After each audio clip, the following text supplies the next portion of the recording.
Ciao! Benvenuto nel canale di AgriEuro. In questo video ti presenteremo le caratteristiche principali del prodotto. Ti guideremo attraverso il montaggio, illustrandoti come assemblarlo facilmente, in autonomia quando lo riceverai a casa.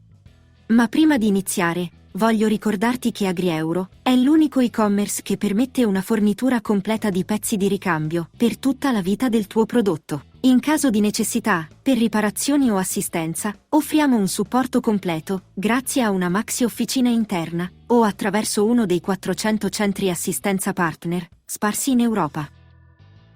Ma ora, vediamo le caratteristiche principali del nostro prodotto. La motozappa a scoppio Euromet YT 130 è progettata per la lavorazione di orti, giardini e piccoli terreni già dissodati.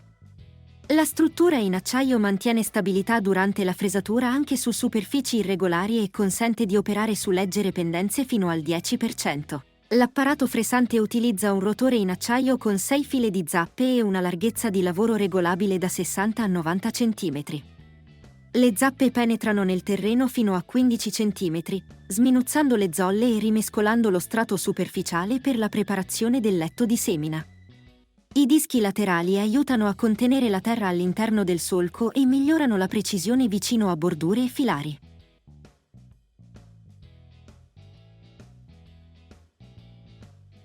Ed ora, ecco la guida di montaggio del prodotto.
Visita il sito AgriEuro e scopri le offerte nel nostro store online.